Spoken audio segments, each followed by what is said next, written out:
Hello, I'm Nancy Mitchell with the Etiquette Advocate, and we are talking about dining etiquette. We are now going to focus on dessert. Dessert has been served, it comes with coffee or tea. How do we proceed? We earlier moved our dessert utensils from above our place setting to the left and the right of our place setting. We now have the option of using 2 utensils for dessert. Traditionally, that's what was done. The fork was used in the left hand as an anchor, if you will, to hold various foods or items in the dessert service in place while the spoon would scoop each bite. This is something that you still can do. If you choose to only use fork or spoon, that's all right as well. If you have something like cheesecake, pie, other kinds of cake, you may just need the fork. That's perfectly all right. Between bites, the fork stays on the plate. As we mentioned throughout the tutorial, utensils cannot go back onto the table or the tablecloth after they've been used. So between bites, I would place the fork on my plate. If I have chosen to use 2 utensils while I'm eating the dessert, both of these would be on the plate between bites or when I finish. Coffee then will be offered at that point by the wait staff. If you don't want coffee or tea, you do not want to turn your cup upside down to indicate you don't want that beverage. Just pass your hand over the top of the cup and speak to the waiter, say no thank you when they come around to serve coffee or tea. If you want cream or sugar, ask the person who is closest to those condiments to pass them to you, please.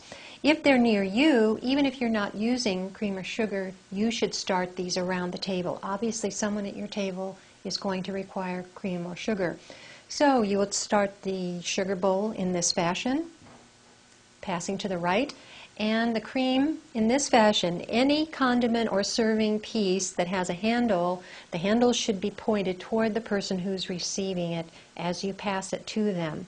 Make it easy for them to grasp it. So you may have to pick it up in this fashion, turn it around, have the handle pointing toward the person it's going to. One note on passing items.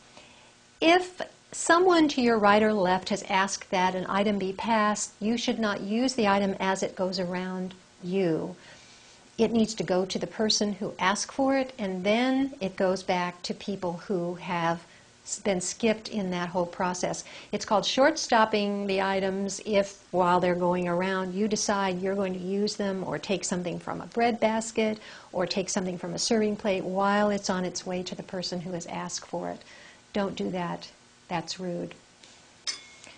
Coffee, let's say you have added cream or sugar. You want to stir very silently. Don't make a lot of noise with your spoon. Never leave a spoon in a coffee or a teacup in that manner. It's going to be spilled. It's going to be hit. It's going to be spilled. Take the spoon out. Always have the spoon in the liner under the cup. Tea bags. Let's talk about the fact you may say to the waiter, may I have tea instead of coffee? They may bring you an individual serving pot. They may bring you a tea bag. If you have dunked a tea bag, you've made tea in your own cup, never use the spoon and wind the tea bag around the spoon and squeeze it. You don't want to do that. Very bad form. If you have a tea bag that does not have a string on it, it's in there, it's steeped as long as you want it. Use your spoon to remove the bag, put it on the liner.